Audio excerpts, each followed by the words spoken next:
I turned 18 just a few months ago, and it feels like my whole life has been turned upside down.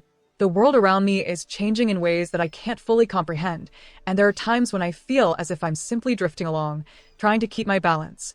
In some ways, I thought life would get better once I was officially an adult. I had always imagined that adulthood would bring a sense of independence, freedom, and control over my destiny. But instead, it has felt more like a series of challenges that I wasn't prepared for, one after another. The most significant change came 6 months ago when my dad asked me to leave our home. I was still trying to process the shock of that moment, trying to understand what had happened and why it had unfolded the way it did. It wasn't just a simple decision, it was a culmination of years of tension and strained relationships. The catalyst for my dad's sudden decision was my half-brother Derek, who had decided to move back in with us. Derek is 24, 6 years older than me, and is my dad's son from a relationship before my mom. I had always known that my dad shared a special bond with Derek. Growing up, I watched as Derek seemed to be the golden child in my dad's eyes. It was something I couldn't help but notice, even as a young child. Derek had always been there, in the background of our family dynamic, with my dad doting on him in ways that I could never quite understand. Derek was the one my dad turned to for advice, the one who got his praise, and the one who seemed to have earned his father's admiration. I know it sounds strange, but I always felt like I was invisible next to Derek. My dad didn't show me the same kind of love or attention he gave him. As a child, I didn't understand why I wasn't good enough, why I couldn't be the one who got my dad's approval. Derek was often the center of attention, even though he wasn't living with us full-time. When he visited, it was as if our house revolved around him. I tried to fit into that mold, tried to get my dad to notice me, but it never seemed to work. As a kid, it hurt. I didn't know how to cope with it, and no matter how much I tried, I couldn't seem to make a real connection with my dad. There were moments where I wondered if maybe my dad had just never wanted kids, or if he only wanted one child, the one that was Derek. There were so many unanswered questions that I never had the courage to ask. I just accepted it and kept my distance, resigned to the fact that Derek was my dad's favorite, and I was just there. I've often tried to make sense of it all. Why didn't my dad show the same love for me as he did Derek? Was it because I wasn't the child he had hoped for? Was I simply a burden in his life? These questions echoed through my mind for years, but I never got any answers. It wasn't until my mom passed away that the situation between my dad and me reached its breaking point. My mom's illness was a slow, painful experience. She had been fighting cancer for years, and though we were all doing our best to keep her comfortable, the toll it took on our family was undeniable. It was around this time that the cracks in our family relationships began to widen, and my father's true feelings about me started to surface. For years, he had been distant, but with my mom's illness, that distance turned into outright neglect. During those final months of my mom's life, my dad became almost entirely unreachable. He shut himself off emotionally, and rather than support me, he seemed to retreat into his own world. I was left to navigate my feelings of sadness, confusion, and grief all on my own. As my mom's condition worsened, so did the tension in our house. I tried to be there for my mom, trying to keep things as normal as possible for her, but my dad made it increasingly difficult. He would ignore me for days, and when he did speak to me, it was often harsh or dismissive. It felt as though he wasn't just grieving my mom's loss, he was also pushing me away.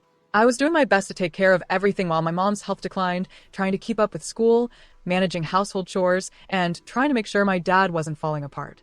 But he wasn't there. My mom, who had always been the emotional glue that held our family together, was no longer able to do that. My dad, instead of stepping up and being the father I needed, withdrew even further. I tried to stay strong, to be the person who held things together, but in the process, I was losing myself. When my mom passed, everything changed. I expected grief to bring my dad and me closer, but it only deepened the divide between us. He was lost in his own sorrow, and I was left to fend for myself. He became angry, distant, and bitter. I tried to keep some semblance of a normal routine, but it felt like everything was falling apart. The absence of my mom left a gaping hole in the house, and my dad seemed determined to ignore the emotional wreckage that was left behind. A few months after her death, my dad dropped a bombshell on me that I wasn't prepared for. He announced that Derek was moving back in with us. I didn't know how to respond. Derek had been living on his own for years, but for some reason, my dad had decided that now was the time for him to come back. He had his reasons. He said that Derek needed a place to stay, that his life wasn't going the way he planned, but I couldn't help but feel like I was being pushed aside once again. My dad didn't ask me how I felt about Derek moving in. He didn't even give me a chance to process it. Instead, he told me that I would have to leave. Derek was taking my room, and I would have to find somewhere else to live. It was as if the past few years of my life didn't matter. I wasn't even given a choice. It was a hard pill to swallow. I felt like I had been nothing more than an afterthought to my dad for years, and now, even in my adulthood, nothing had changed. I wasn't a priority. Derek was. My dad's message to me was clear. He didn't need me around anymore. It was as if my presence was only tolerated when my mom was alive. Now that she was gone, there was no place for me in my own home. I tried to talk to my dad about it, but the conversation quickly turned sour. He was set on his decision. There was no room for discussion, no chance to appeal his decision. He was adamant that I needed to leave so Derek could have a place to stay. It didn't matter that I had been living in that house for years, that I had nowhere else to go. My dad didn't care. Derek needed him and I didn't.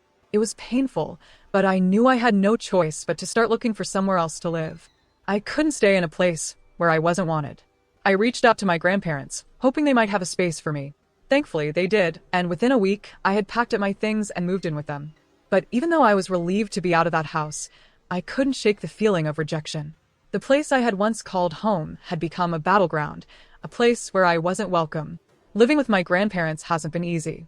They're kind, but they're getting older, and their house isn't as spacious as the one I grew up in.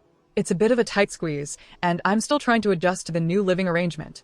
But more than the physical discomfort, it's the emotional toll that's been the hardest. I'm constantly battling feelings of inadequacy, wondering what went wrong, and whether I'll ever truly have a place where I feel like I belong.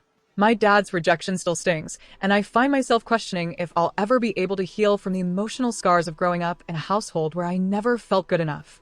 As I move forward in life, I'm learning to build a new identity, one that isn't tied to the expectations of my father or the role I was forced to play in his life. It's been a long, painful journey, but I know that I have to keep moving forward, even if I don't always know where I'm headed. The road ahead is uncertain, but it's mine to travel, and for the first time in my life, I'm starting to feel like I might finally be able to choose my own path. I had intentionally avoided taking this step for a long time. The decision to reach out to my father and half-brother had never seemed viable, mainly because they lived so far away, and I was still in high school. At the time, I had enough on my plate to deal with school, friends, and everything that comes with being a teenager, so the thought of getting involved with them felt like a burden I wasn't ready to carry. And besides, I still had a few weeks of high school left before graduation, so I figured I could just keep my distance. But now, things were different. I was about to finish high school, and all the other distractions of the past few years seemed irrelevant compared to what was unfolding before me. There were no more excuses, and no other options available. I'd been living with my grandparents for the past 6 months, away from my father's house. They had been kind enough to take me in after the situation with my father had gotten to the breaking point. I didn't want to stick around when Derek, my half-brother, returned home with his wife and child. I wasn't ready to confront the reality of them coming back into my life, especially after everything that had happened. My father, on the other hand, didn't seem to care when I left. He didn't even so much as say goodbye as I packed up and moved out. The whole thing felt so cold, so calculated, and I couldn't bear to be around when Derek and his family showed up, so I left. My grandparents came to pick me up, driving all the way to my father's house in their old truck. They had a lot of words to say to my father, and they were eager to confront him about what he'd done. But I stopped them from taking any action. It wasn't worth it. After everything, I just wanted to move on and distance myself from the toxicity. So, we left quietly. I didn't want any more drama. The 6 months that followed felt like a breath of fresh air. I started adjusting to life at my grandparents' house, and with the upcoming college semester, I had my future to look forward to. But of course, things couldn't stay peaceful for long. As the days passed, I made it clear to myself that I had no intention of reconnecting with my father or Derek. They had shown me nothing but disdain over the years, and I was content with the decision to cut them off completely. I thought that perhaps, for the first time in my life, I could focus on what was important to me, my studies, my future, and my own peace of mind. Then, a few days ago, everything changed. I was sitting in the living room, relaxing after a long day, when my grandparents let in a surprise visitor. It was my father and Derek. I hadn't been expecting them to reach out to me, not after the way they had treated me. They had made it clear before that they weren't interested in trying to repair our relationship. But now, they were here, knocking on my door, and it seemed like they were in desperate need of something. I could see the anxiety on their faces, the tension in their body language. They were clearly not in a good position, and it wasn't difficult to guess that whatever they had come for wasn't going to be pretty. I didn't have much of a choice. Despite all my resentment, My grandparents allowed them into the house, and I reluctantly agreed to talk with them. I wanted to hear them out. After all, my father was still my father, and I wasn't the type to just slam the door in his face. I needed to understand what was going on. What I learned during that conversation was almost beyond belief. Apparently, Derek and his family had moved back to town after he had lost his job a few months earlier. They were struggling to make ends meet and couldn't afford rent, which led them to make the decision to return to my father's house.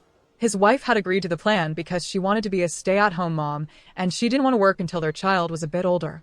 It seemed like the most practical choice, given the circumstances. When they first arrived, they had been hopeful about finding work. Derek thought it would be easy to secure a new position, but things didn't turn out the way they had expected. The local job market was incredibly tight, and there were too many candidates vying for the same positions. Derek's skill set wasn't exactly unique, and there were plenty of other people with similar qualifications. They struggled for weeks, trying to make ends meet, before my father managed to pull some strings and get Derek a job at the company where he worked. It wasn't ideal. The pay was lower than Derek's previous job, but it was something, and that was enough for them at the time. But then, a few weeks ago, everything unraveled. It turns out that Derek had been stealing from the company. Little by little, he had been siphoning off money from the business, and eventually, it all came to light. The situation was now a full-blown crisis. My father and Derek were facing serious consequences. The company had discovered the theft and, understandably, was furious. They suspected that my father might have been involved, especially since he had helped Derek secure the job. The employers were threatening legal action, including a lawsuit that could lead to criminal charges. The only reason they hadn't been sued yet was because the CEO of the company was a close friend of my mother's. Out of respect for her, he had decided to give them a chance to make things right. But that leniency wouldn't last forever. The CEO had made it clear that if the money wasn't returned soon, the lawsuit would go ahead and the consequences could be severe. Now, my father and Derek were turning to me for help. They wanted me to claim that the money they had stolen was actually meant for my college fund, that it had all been part of an attempt to make sure I could afford my education. The idea was for me to vouch for them, saying that they had taken the money for me and not for their own personal gain. They believed that if they could convince the CEO that they had been trying to help me, they might be able to buy themselves more time to repay the money and avoid going to prison. I couldn't believe what I was hearing. The audacity of it all was mind-boggling. These were the same people who had caused me so much pain throughout my life, and now they wanted me to help them cover up their crime? The very people who had kicked me out of the house, ignored me when I needed them most, and treated me as if I was invisible, were now asking for my help to protect their own skin. It was sickening. I immediately rejected their request. I didn't even think about it for a second. The whole idea was absurd. I wasn't going to lie for them or risk my own future for the sake of their mistakes. Their plan was not only ridiculous, but it was also wrong, and I couldn't in good conscience be a part of it. When I told them I wouldn't help, they grew increasingly agitated. They couldn't believe I wasn't willing to sacrifice my principles to help them. My father tried to guilt-trip me, saying that I was holding onto petty grudges from the past, that I was letting old wounds ruin my chance to help them in their time of need. But the truth was, it wasn't about old grudges. It was about what was right. I reminded them that their actions had consequences. My father had kicked me out only a few months ago, and the wound was still fresh. But even beyond that, I was not going to be part of a dishonest scheme. I had a moral compass, and I wasn't about to throw that away for the sake of covering up their crimes. They were desperate. Derek, in particular, pleaded with me, explaining how much they needed my help.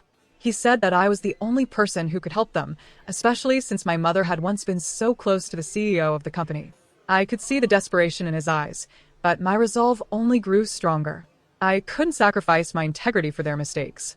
I suggested to them that they repay the stolen money and face the consequences head-on. It was the only way out of this mess. They had to stop running away from their actions and make things right. I couldn't protect them from the fallout, and they needed to understand that. When I rejected their request, things turned ugly. My father started to cry, which was something I had never seen before. It was unsettling to see him so vulnerable, and I honestly didn't know how to react. He told me that he had always expected me to help him when the time came, that as a son, I should have his back, especially in times like these. He tried to make me feel guilty for not stepping in to save them, saying that if the roles were reversed, he would have helped me without hesitation. Derek joined in, trying to appeal to my sense of loyalty and family. They both begged me to change my mind, but I stayed firm in my decision. There was no way I could help them with something so unethical and illegal. It wasn't just about the money or their future. It was about the bigger picture. They left after that. But the guilt still gnawed at me. I couldn't shake the image of them going to prison, facing the consequences of their actions. I kept thinking about the family I had once known, about how things had spiraled so far out of control. But at the same time, I knew I had done the right thing. If they went to jail, it wouldn't be because of my choices. It would be because of theirs. As the days passed, I couldn't help but question myself. Was I wrong for turning them away? But deep down, I knew the answer. I had to stand by my principles, no matter how painful it was. After some time to think, I made my decision. I had to stick to my guns. Not only was helping them immoral, but it was also illegal. It was a betrayal of everything my mother had stood for, and I couldn't live with that. If my father and Derek wanted to avoid jail, they would have to figure it out on their own. There was no reason for me to feel guilty. They had a chance to fix things, to make amends, and they chose to take the easy way out. I couldn't help them cover up their wrongdoings. The more I thought about it, the more I realized how right I was in my decision. It wasn't just about not wanting to be involved in their lies. It was about protecting my own future and my own sense of self-respect. What they had done was unforgivable. So, I chose to distance myself from it all. Months passed after I had made my decision. My life slowly returned to some sense of normalcy, with college starting and me adjusting to my new routine. The weight of the situation with my father and Derek still lingered in the back of my mind, but I did my best to focus on the future and not dwell on what had happened. I had made the right choice, and I couldn't allow myself to regret it. My conscience was clear. Then one afternoon, I received a call that would change everything. It was my grandmother. Her voice was shaking, and I could hear the tension in her words as she asked me to come home immediately. Something had happened, something bad. I felt a knot tighten in my stomach as I hung up and rushed to my grandparents' house. When I arrived, the scene was already chaotic. My grandfather was talking to a police officer, and my grandmother was sitting at the kitchen table, tears in her eyes. They didn't even need to explain what had happened. I could see it in their faces. The tragedy had struck. It was Derek and my father. A few days before, the CEO of the company where Derek had worked had finally taken legal action. The stolen funds had not been returned, and the company had no choice but to file a lawsuit. As expected, the scandal had spread like wildfire, and the consequences were severe. My father, who had once been a respected figure in the community, was facing disgrace. His reputation was tarnished, and he had lost his job. But Derek, he had been the one most affected. His actions were far worse than anyone could have imagined. In a desperate attempt to escape the consequences, Derek had gone into hiding. His wife and child were left to fend for themselves as he ran away from the law. My father, unable to cope with the collapse of everything he had worked for, had fallen into a deep depression. The weight of their crimes, the fallout from the theft, and the growing isolation from the people around them had broken them both. It was Derek's eventual downfall that had led to this tragedy. He had been found in a small, run-down apartment on the outskirts of town alone. The police had discovered him lifeless, having taken his own life. It seemed that the crushing guilt and despair had led him to a dark, irreversible place. In the end, the man who had once had everything, family, a future, and the potential for success, had lost it all, succumbing to the consequences of his actions. But Derek's death wasn't the only tragedy. My father, overwhelmed by guilt and the public fallout, had spiraled into an even deeper depression after hearing of his son's death. Unable to reconcile with what had happened, he turned to substance abuse to numb his pain. His health quickly deteriorated, and within a few weeks, he passed away as well, alone in his home, surrounded by the wreckage of his choices. The news hit me like a tidal wave. I felt the ground beneath me shift, and for the first time, I didn't know how to feel. In some ways, part of me felt relief. Derek and my father had caused me so much pain, and now they were gone, but their deaths were not victories. They were tragic reminders of what happens when people make destructive choices, when they turn away from integrity, and when they lose sight of what truly matters in life. I had been prepared for this moment, prepared for the guilt, for the emotional weight of what had happened. But the reality of it was different. I couldn't help but think of the brokenness in their lives, how they had hurt so many people along the way, and how they had never been able to undo the damage they had caused. Their death wasn't just a personal loss, it was a loss for everyone they had ever known. The community would never be the same, and the remnants of their actions would linger long after they were gone. At my grandparents' house, I sat in the quiet aftermath, staring out the window, trying to process everything. What had led them to this? Was there something I could have done differently? I thought about the last conversation we had, how desperate they were, how they had begged for my help. Could I have saved them somehow? The guilt crept in, but I reminded myself of the truth. I had done what was right. They had made their choices, and those choices had led them down a path from which there was no return. I thought about the lives they had destroyed, not just their own, but the lives of their family members and even mine. Their decisions had cast a long shadow over everything. But despite the sadness that weighed heavy on me, I knew that I couldn't let their mistakes define me. I had to keep moving forward for myself and for the people who had never let me down. My grandparents, who had always been there for me, my friends, and the new life I was starting to build. As I left my grandparents' house, I felt an unexpected sense of finality. Their deaths had brought an end to the turmoil that had dominated my life for so long. But in the end, it was a bitter end, one that I didn't want, but one that was inevitable. Derek and my father had had the chance to make things right, to face their mistakes, but they had chosen to run from their problems instead. And it had cost them everything. I had lost my family, but I had also gained something valuable in return: peace. Not peace from the external circumstances, but peace within myself. I knew that no matter how much pain and hardship I had endured, I was still here, standing tall, unbroken by the weight of the past. My future was still ahead of me, and I was determined to make the most of it. I wouldn't forget them. I couldn't. But I would remember them as they had chosen to live, not as the broken shells of who they could have been. I would hold on to the lessons they had unintentionally taught me, the importance of personal responsibility, integrity, and the courage to face the consequences of one's actions. And with that, I let go. I walked away from the past, and as I did, I found a new strength in myself, one that would guide me through whatever came next. Thank you for watching this video. Don't forget to subscribe and hit notification bell to stay updated.